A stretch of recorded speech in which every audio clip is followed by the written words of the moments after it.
Hello বন্ধুরা, তো আজ আমরা এক্সপ্লেন করব ডেথ নোট সিরিজের এপিসোড 1। তো প্রথমেই আমরা সিনিগামি ওয়ার্ল্ডের সিন দেখতে পাই। আসলে জাপানের লোকেরা এই সিনিগামিদেরকে মৃত্যুর দেবতা মনে করে। আর তারপর আমরা রিক নামের একটা সিনিগামিকে দেখতে পাই, যে একাই বসেছিল। তার অন্যান্য সাথীরা খেলছিল আর তাকে ডাকছিল, কিন্তু সে যাচ্ছিল না। তারপরে আমরা পৃথিবীর সিন দেখতে পাই। সেখানে একটা হাই স্কুল স্টুডেন্ট লাইট ইয়াগামিকে দেখানো হয়। সে তার ইংলিশ ক্লাসে বসে আছে, আর এটাই হচ্ছে আমাদের সিরিজের মেন ক্যারেক্টার। আর এখানে দেখি অন্যান্য স্টুডেন্টরাও কেউ গেম খেলছে আর কেউ গল্প করছে, কেউই পড়াতে মন দিচ্ছে না, যেমনটা কি আমরা স্কুলে করতাম। আর তারপর টিচার লাইটকে একটা কোশ্চেন জিজ্ঞাসা করা, লাইট সেটার উত্তর দিয়ে দেয়। আর এখানে আমরা বুঝতে পারি লাইট খুব স্মার্ট এবং এই স্কুলের টপার। আর তারপর লাইট যখন বাড়ি যাচ্ছিল, সে দেখে জাপানের ক্রাইম অনেক বেড়ে গেছে, আর সেই সব নিউজই সব জায়গায় চলছে। আর তারপর আমরা দেখি পরের দিন লাইট তার ক্লাসে বসে আছে, কিন্তু পড়াতে মন দিচ্ছে না, কারণ যে চ্যাপ্টার পড়ানো ছিল সে আগে থেকেই পড়ে নিয়েছে, যেমন কি টপাররা করে। আর তখনই সে জানালার বাইরে দেখে আকাশ থেকে একটা বই এসে মাটিতে পড়ে। আর তারপর স্কুল শেষে সে সেই বইটাকে দেখতে যায়, আর সে দেখে এটা সেখানেই পড়ে আছে। আর লাইট সেই বইটা হাতে নিয়ে দেখে এই বইতে লেখা আছে, তুমি যারই নাম এখানে লিখবে তার মৃত্যু হবে 40 সেকেন্ডের মধ্যে। আর লাইট এটা দেখে বইটা সেখানেই রেখে দেয়, কারণ সে মনে করছিল এটা কেউ তার সাথে মজা করছে।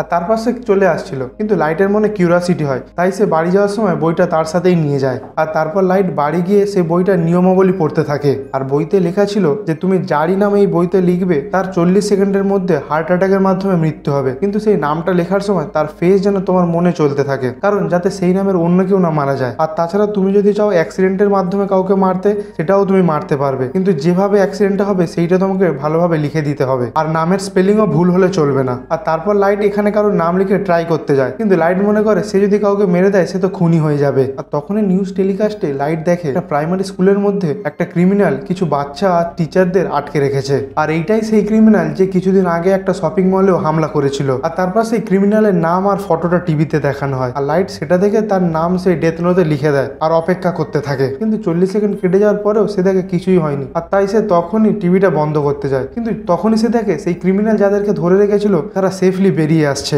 আর নিউজ রিপোর্টিং এ এটা বলা হচ্ছিল যে সেই ক্রিমিনালকে কেউই শুট করেনি, আর যাদেরকে বন্দি করে রেখেছিল তারা বাইরে এসে বলে হঠাৎই ক্রিমিনালটা মাটিতে শুয়ে পড়ে। আর লাইট তো এটা দেখে চমকে যায়, সে মনে করে এটা কোনো কোইন্সিডেন্স হবে, আর যদি এটা সত্যি হয়ে থাকে সে এটাকে আরেকবার ইউজ করে দেখবে। আর তারপরের দিন লাইট যখন টিউশন থেকে বাড়ি যাচ্ছিল, সে দেখে একটা মেয়েকে কিছু ছেলে টিজ করছে। আর লাইট একটা দোকানের ভিতরে ঢুকছিল, আর তখনই গ্যাংয়ের লিডারটা তার নাম বলে টাকোই শিবইমারু। আর লাইট দোকানের মধ্যে ঢুকে সেই নোটে টাকোই শিবইমারুর নাম অনেক স্পেলিং এ লিখতে থাকে, কারণ আগেই বলেছি কোনো স্পেলিং মিস্টেক হওয়া যাবে না। আর লাইট এটাকে অ্যাক্সিডেন্টাল ডেথ লিখে দেয়। আর 40 সেকেন্ড পরে যখন মেয়েটা তাদের থেকে পালিয়ে ছুটতে শুরু করে, তখন টাকো তার বাইক ঘুরিয়ে তার পিছু করে। আর তখনই টাকোর অ্যাক্সিডেন্ট হয়ে যায়। আর এটা থেকে লাইট বুঝে যায় ডেথ নোট সত্যিই কাজ করে। আর লাইট খুবই ডিপ্রেস হয়ে যায়, কারণ সে দুটো লোককে মেরে দিয়েছে। তারপরে আমরা সিনিগামি ওয়ার্ল্ডে সিন দেখতে পাই। আর এখানে রিক বলে আমি আমার নোটটা হারিয়ে ফেলেছি। আর এটা শুনে সব সিনিগামি তার উপরে হাসতে থাকে। তার বন্ধুরা রিককে জিজ্ঞাসা করে তুমি নোটটাকে কোথায় ফেলেছো, আর সে বলে পৃথিবীতে।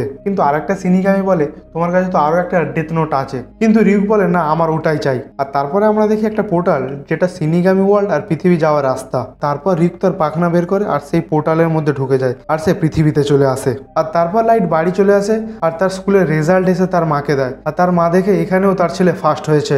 আর লাইটের মা তাকে বলে তোমার কোনো গিফট চাইলে তুমি আমাকে বলতে পারো, কিন্তু লাইট বলে আমার কিছুই লাগবে না, আমার যেটা দরকার ছিল সেটা আমি পেয়ে গেছি। আর তারপর সে সেই নোটটা ওপেন করে, আর আমরা দেখি লাইট এর মধ্যে অনেক কারোর নাম লিখে দিয়েছে। আর ডেথ নোটটা দেখে লাইট যখন হাসছিল, তখনই সেখানে রিউক চলে আসে। আর রিউককে দেখে তো লাইট খুবই ভয় পেয়ে যায় আর চেয়ার থেকেই পড়ে যায়। আর রিউক লাইটকে বলে তুমি যেমন ভাবে হাসছো আমার মনে হচ্ছে তুমি এই নোটের সিক্রেট জেনে গেছো। আর রিউক বলে এটা আমারই ডেথ নোট, যেটা আমি পৃথিবীতে ফেলে দিয়েছি। আর রিউক সেই ডেথ নোটটাকে দেখে খুবই খুশি হয়ে যায়, কারণ সে দেখে এই 5 দিনের মধ্যেই অনেক লোকের নাম এর মধ্যে লিখে দিয়েছে, কারণ এর মধ্যে লোক নাম লিখতে খুবই ভয় পায়। আর এর থেকে আমরা বুঝতে পারি যে এর আগেও ডেথ নোট পৃথিবীতে পড়েছে। আর লাইট রিউককে বলে তুমি কি আমাকে এখানে সাজা দিতে এসেছো? আর রিউক বলে কিসের সাজা, এই ডেথ নোট যার কাছেই যায় এটা তারই হয়ে যায়, তুমি এটাকে যেমন খুশি সবসময় ইউজ করতে পারো, আর তুমি না ইউজ করতে চাইলে এটা কাউকে দিয়েও দিতে পারো, কিন্তু যখন তুমি এটা অন্য কাউকে দেবে তোমার এই ডেথ নোটের বিষয় আর কিছুই মনে থাকবে না। আর রিউক তাকে বলে এই ডেথ নোট যে ইউজ করে সে কোনোদিনও তার আত্মার শান্তির জন্য স্বর্গ বা নরকে যেতে পারে না, এই দুটোর মধ্যে একটা লুপে আটকে থাকে। আর একটা টাইম এমনও আসবে যখন আমি আমার ডেথ নোটে তোমার নামও লিখবো।